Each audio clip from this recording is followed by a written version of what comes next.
જય શ્રી કૃષ્ણ મારા વાલા વિદ્યાર્થીઓ, ફરી પાછા એક નવા વિડિયો સાથે આજે મળીએ છીએ. ગણિત ચેપ્ટર નંબર 12 વર્તુળ સંબંધિત ક્ષેત્રફળ. આ વર્તુળ સંબંધિત ક્ષેત્રફળમાં આજે આપણે દાખલા નંબર 7 લઈએ. દાખલા નંબર 7 જે આપેલું છે તેની રકમ ટેક્સ્ટબુકમાં જોઈએ આપણે કે આકૃતિમાં 14 સેમી બાજુવાળો ચોરસ ABCD છે. 14 સેન્ટીમીટર બાજુવાળો આ ચોરસ આપેલો છે ABCD. પ્રત્યેક વર્તુળ બાકીના 3 વર્તુળમાંથી 2 વર્તુળને બહારથી સ્પર્શે છે. જો આ A બિંદુ વાળો વર્તુળ જો તો આને અને આને સ્પર્શે છે, આને નથી સ્પર્શતો.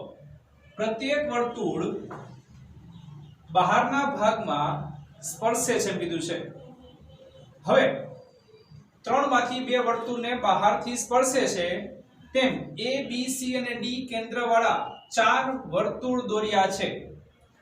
દર્શાવેલ રંગીન પ્રદેશનું ક્ષેત્રફળ શોધો. રંગીન પ્રદેશનું ક્ષેત્રફળ આપણે શોધવાનું છે. તો એ રંગીન પ્રદેશ કયો થશે? તો કે આ થશે રંગીન પ્રદેશ.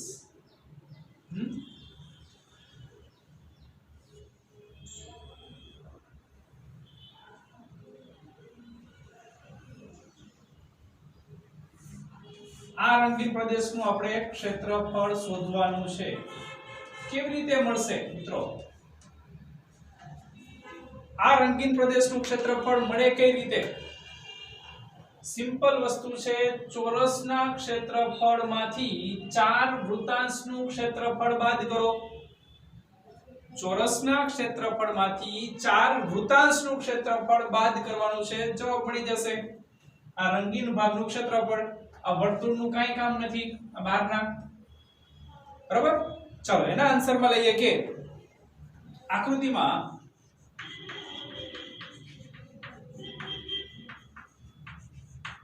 ABCD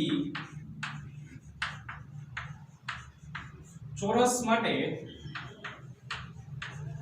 AB બરાબર 14 સેન્ટીમીટર છે. આ આપેલું છે આપણને. ABCD માં AB બરાબર 14 સેન્ટીમીટર છે. A B અને C બિંદુઓ લઈને જે ચારે 4 બિંદુઓ છે કે બિંદુ A B C અને D ને કેન્દ્ર લઈ વર્તુળ દોર્યા છે.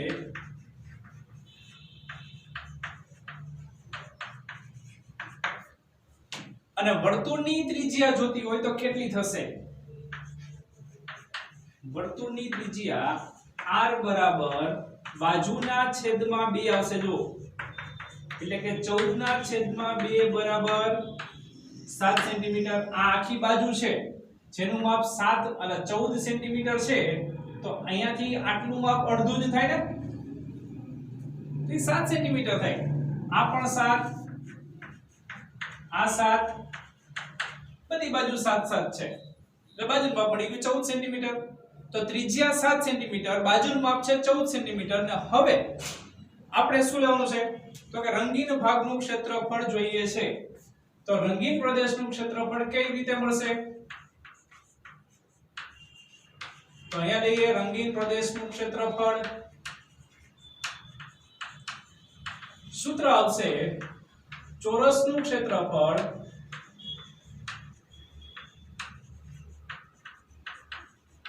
માઈનસ 4 કૌંસમાં આવશે વૃત્તાંશનું ક્ષેત્રફળ. 4 વૃત્તાંશના ક્ષેત્રફળ બાદ કરવાના છે. શેમાંથી? તો કે ચોરસમાંથી. ચોરસના ક્ષેત્રફળનું સૂત્ર આવશે AB², 4 કૌંસમાં વૃત્તાંશ માટે પાઈ r² થીટા છેદમાં 360. ઇન કેસ તમે વર્તુળનો ચોથો ભાગ લ્યો તો પણ ચાલશે, કારણ કે થીટા છે 90 જ છે. તો AB નું માપ છે 14, 14 નો વર્ગ ઓછા 4 કૌંસમાં પાઈ ની કિંમત 22/7 ગુણ્યા r² એટલે કે 7 ગુણ્યા 7. થીટા છે 90 છેદમાં આવશે 360. આ 7 7 ઉડી જાય, 9 ચોક 36. આ 4 4 કેન્સલ થઈ જશે. तो 14 નો વર્ગ આવશે 196 ઓછા 22 સત્તા 154 આ બેની બાદબાકી કરીએ એટલે 42 સેન્ટીમીટર સ્ક્વેર અથવા ચોરસ સેન્ટીમીટર મળે છે. સમજાય વાક્ય લખવાનું કે આમ રંગીન ભાગનું ક્ષેત્રફળ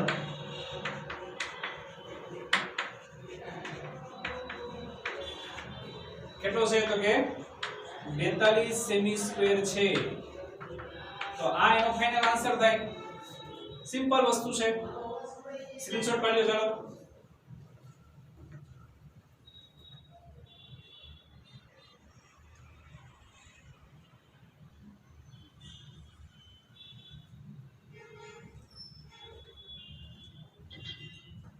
તો આગળ લઈએ આપણે દાખલા નંબર 8.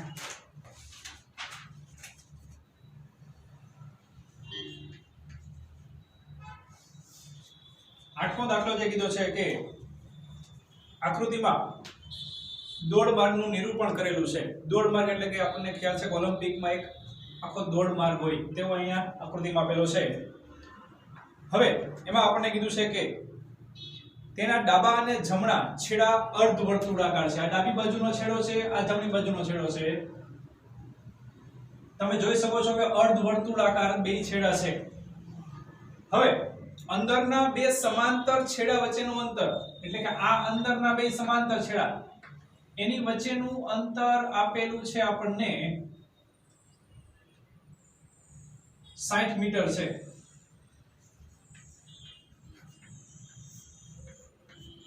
આ સમાંતર છેડા વચ્ચેનું અંતર 60 મીટર છે. પ્રત્યેકની લંબાઈ 106 મીટર છે. તો આ લંબાઈ કહેવાય. અહીંયાથી શરૂ કરીને અહીંયા સુધી વર્તુળાકાર માર્ગ જ્યાંથી શરૂ થાય છે તે માર્ગની વાત કરી છે. તો 106 મીટર.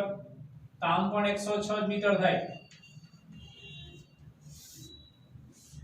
106 મીટર છે. જો માર્ગ 10 મીટર પહોળો હોય, આ પહોળાઈ આપેલી છે આપણને 10 મીટર પહોળાઈ. આ માર્ગની પહોળાઈ આપેલી છે 10 મીટર. તો બે પ્રશ્ન કીધા છે. પહેલો પ્રશ્ન છે માર્ગની અંદરની ધારનું ચારેય તરફથી અંતર શોધો. આ અંદરની તરફનું ચારેય તરફથી અંતર શોધવાનું છે. આ ભાગ બહારનો નહીં, અંદરનો. એ રીતે બહારનો તમને પૂછી શકે છે, પણ અત્યારે અંદરનો પૂછ્યો છે. અને બીજું પૂછ્યું છે માર્ગનું ક્ષેત્રફળ એટલે કે આ રંગીન ભાગ કરેલો છે તે માર્ગનું ક્ષેત્રફળ. તો બે પ્રશ્ન અહીંયા પૂછેલા છે. તો શરૂઆતમાં લઈએ સૌપ્રથમ પહેલા પ્રશ્ન માટે કે અંદરના ભાગનું આપણે ક્ષેત્રફળ જોઈશે તો કેવી રીતે મળશે. તો આ ખ્યાલ આવી ગયો છે. તો અહીંયા આકૃતિમાં આપણે નામકરણ કરી લઈએ કે A, અહીંયા નામ આપીએ B, અહીંયા C અને આ D બિંદુ લઈ લઈએ. તો AB અને CD બેયના માપ સરખા છે. એવી રીતના અહીંયા લઈએ P, અહીંયા લઈએ Q, અહીંયા છે R અને આ S બિંદુ લઈએ. બરાબર. તો હવે આને કેન્દ્ર તરીકે તમે લ્યો તો આ અર્ધવર્તુળાકાર ભાગ થયો આમ. તો બહારનો અર્ધવર્તુળાકાર ભાગ આવો કંઈ થાય. જે આ 10 મીટર છે, અહીંયાથી આ ભાગ 60 મીટર છે.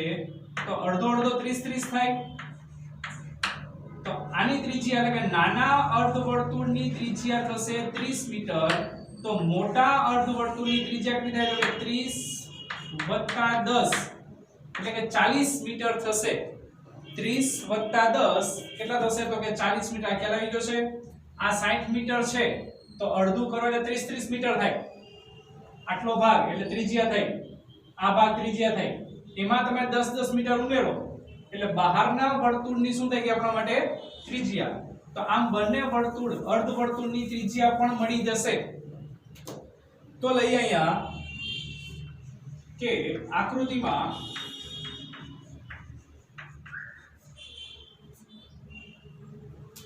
એક દોડ માર્ગ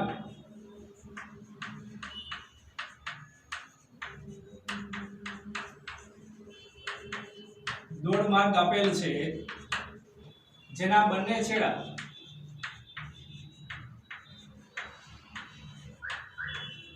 અર્ધવર્તુળાકાર છે,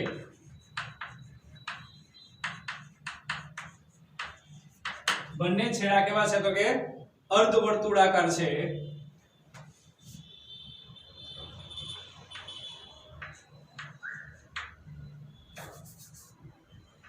અંદરના બંને સમાંતર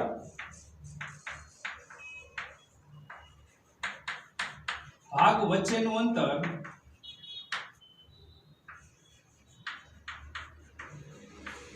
60 મીટર છે. અંદરના બંને સમાંતર ભાગ વચ્ચેનું અંતર કેટલું કીધું છે તો કે 60 મીટર છે. એટલે AP બરાબર તમે 60 લખી શકો. આમ AP કેટલું થશે 60 મીટર. હવે નાના અર્ધવર્તુળની ત્રિજ્યા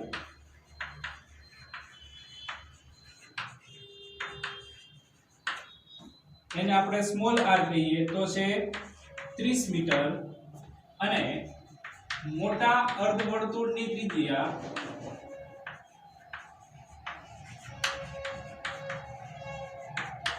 કેપિટલ R એટલે 30 + 10 થશે 40 મીટર. આ કેમ મળ્યું છે એ લખી દઉં છું. 30 + 10 એટલે 40 મીટર થાય છે. ઓકે, માર્ગની તમે લંબાઈ કહી શકો છો. આ લંબાઈ થાય તો માર્ગની એક બાજુની લંબાઈ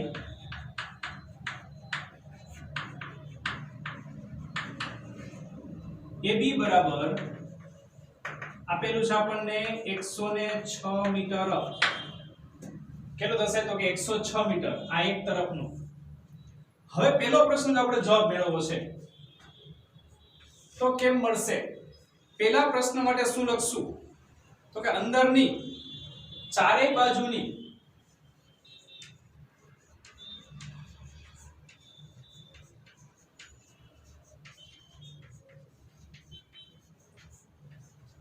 લંબાઈ બરાબર બે કૌંસમાં AB આવશે. AB બે વખત જો આ PQ અને AB બે માપ સરખા છે. આને તમે આ રીતના ભાગ કરો તો AB અને PQ બે કેવા થાય છે તો કે સરખા થાય. જો બરાબર. અને પછી બે નાના અર્ધવર્તુળ ચાપની લંબાઈ થશે તો વત્તા બે નાના અર્ધવર્તુળ ની લંબાઈ. હવે અર્ધવર્તુળ ચાપની લંબાઈનું સૂત્ર આપણને આવડવું જોઈએ. બે કૌંસમાં 106 વત્તા બે કૌંસમાં આવશે પાઈ r છેદમાં 2. ચાલે કે ન ચાલે? 2 પાઈ r છેદમાં 2 આવે. કેટલો આવે? 2 પાઈ r છેદમાં 2. અર્ધવર્તુળ લેશો તો ખાલી પાઈ r ચાલે. અર્ધવર્તુળ લેવું હોય તો શું આવે? ખાલી પાઈ r પણ ચાલે. તો અહીંયા કૌંસમાં ડાયરેક્ટ જ લઈએ આપણે પાઈ r. તો આ બેનો ગુણાકાર થશે 212 + 2 ગુણ્યા પાઈ ની કિંમત લઈએ 22/7 અને r આપેલું છે અહીંયા નાની ત્રિજ્યા લેવાની એટલે કેટલી છે તો કે 30. તો આ પ્રમાણે એનું સાદું રૂપ દઈએ તો 212 + 44 × 3 એટલે 1320 છેદમાં કેટલા આવશે તો કે 7 આવશે. હવે દશા લઈ લ્યો 7.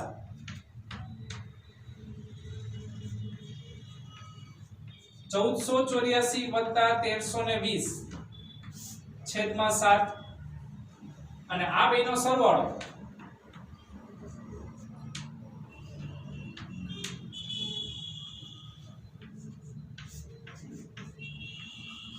આટલા મીટર ઈ આ અંદરની બાજુની લંબાઈ થઈ, અંદરની બાજુની લંબાઈ. એવી રીતના બહારની બાજુની લંબાઈ પણ તમને પૂછી શકે, પણ અહીંયા આપેલું નથી, માત્ર પૂછેલું છે કયું, અંદરની બાજુની જ લંબાઈ.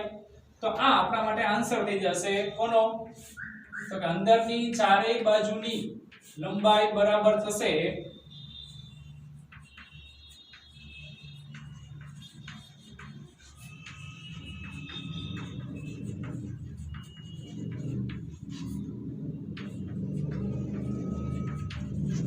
બરાબર 2804/7 મીટર છે. તો આ એનો ફાઇનલ આન્સર થશે. આ રીતે પહેલો જવાબ. હજી બીજો બાકી છે, બીજો શું થશે ઈ આપણે આગળ જોઈએ છીએ. પહેલા આ ખ્યાલ આવી ગયો બધાને? ચાલો આનો એક સ્ક્રીનશોટ પાડી લો.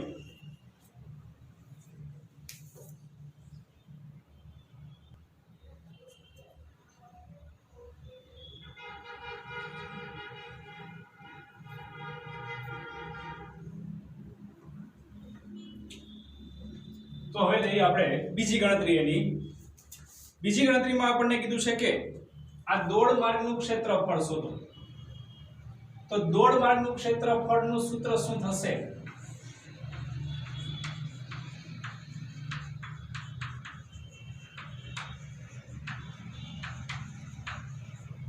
તો દોડ માર્ગનું ક્ષેત્રફળ ખાસ ધ્યાનથી જોજો. અહીંયા આવે કે આને આપણે કટકા કરીએ આ રીતે.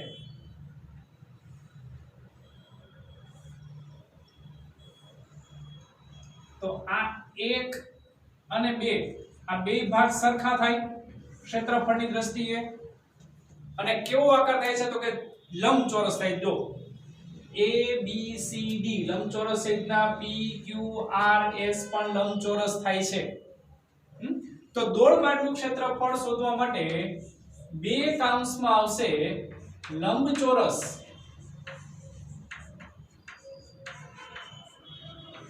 ABCD નું ક્ષેત્રફળ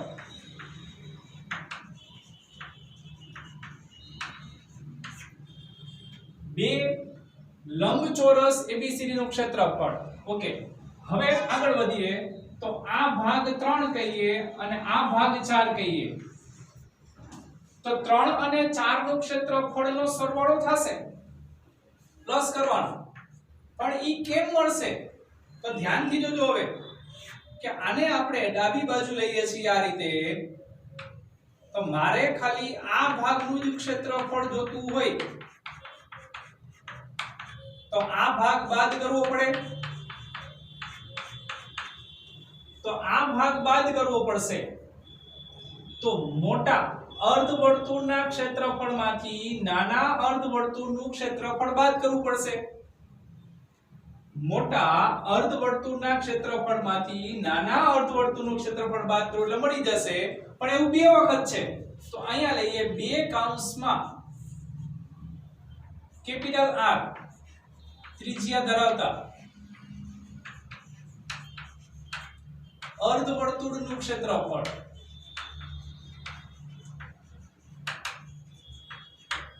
માઈનસ સ્મોલ r ત્રિજ્યાવાળા અર્ધવર્તુળનું ક્ષેત્રફળ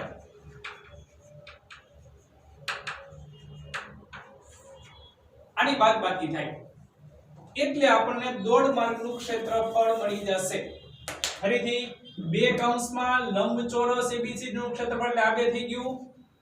અને 3 અને 4 નો સરવાળો જોતો હોય તો આ પ્રમાણે કે બે કૌંસમાં r ત્રિજ્યાવાળા અર્ધવર્તુળના ક્ષેત્રફળમાંથી સ્મોલ r ત્રિજ્યાવાળા અર્ધવર્તુળનું ક્ષેત્રફળ બાદ કરો. તો એના બરાબર આવશે બે કૌંસમાં AB ગુણ્યા BC વત્તા બે કૌંસમાં આવશે r ત્રિજ્યાવાળા એટલે પાઈ r સ્ક્વેર છેદમાં 2 માઈનસ સ્મોલ r માટે પાઈ r સ્ક્વેર છેદમાં 2 બરાબર બે કૌંસમાં AB નું માપ છે 106 ગુણ્યા BC એટલે પહોળાઈ કેટલી છે? તો કે 10 મીટર વત્તા બે કૌંસમાં તમે પાઈ અને 2 કોમન કાઢી શકો છો. તો કૌંસમાં વધે છે r સ્ક્વેર. r એટલે કેપિટલ R તો 40 નો વર્ગ ઓછા સ્મોલ r 30 નો વર્ગ, તો આ બે કેન્સલ થઈ ગયા, 2 કૌંસમાં 1060 વત્તા પાઈની કિંમત કીધી છે પણ 22/7, 40 નો વર્ગ થાય 1600, 30 નો વર્ગ થાય 900, આ થશે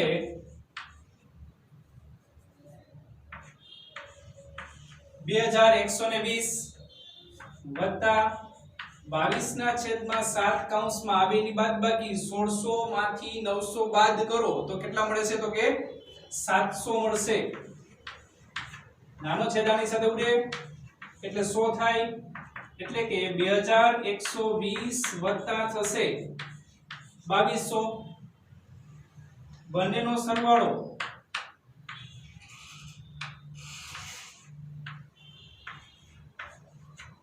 આટલા મીટર સ્ક્વેર. તો આમ દોડ માર્ગનું ક્ષેત્રફળ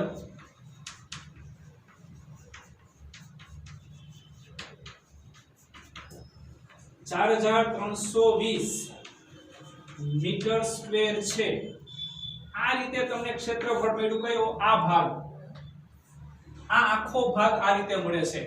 એટલે ખાસ વ્યવસ્થિત રીતના આખો દાખલો સમજવાનો અને પછી જ ગણતરી કરવી. હવે એક બે વખત જુઓ ખાસ આપણે આને કે આ શું લખેલું છે? લંબચોરસ ABCD નું ક્ષેત્રફળ વત્તા 2 કૌંસમાં r ત્રિજ્યાવાળા અર્ધવર્તુળનું ક્ષેત્રફળ છે એટલે છેદમાં 2 લખ્યું છે. સ્મોલ r ત્રિજ્યાવાળા અર્ધવર્તુળનું ક્ષેત્રફળ, આ કૌંસ છે તે ખાલી એક ડાબી બાજુનું જ છે. જો આ ભાગ નથી તો જમણી બાજુનું પણ ઉમેરવું પડે એટલે 2 વડે ગુણાકાર લીધો છે આપણે. બરાબર? ચાલો આનો સ્ક્રીનશોટ પાડી લ્યો.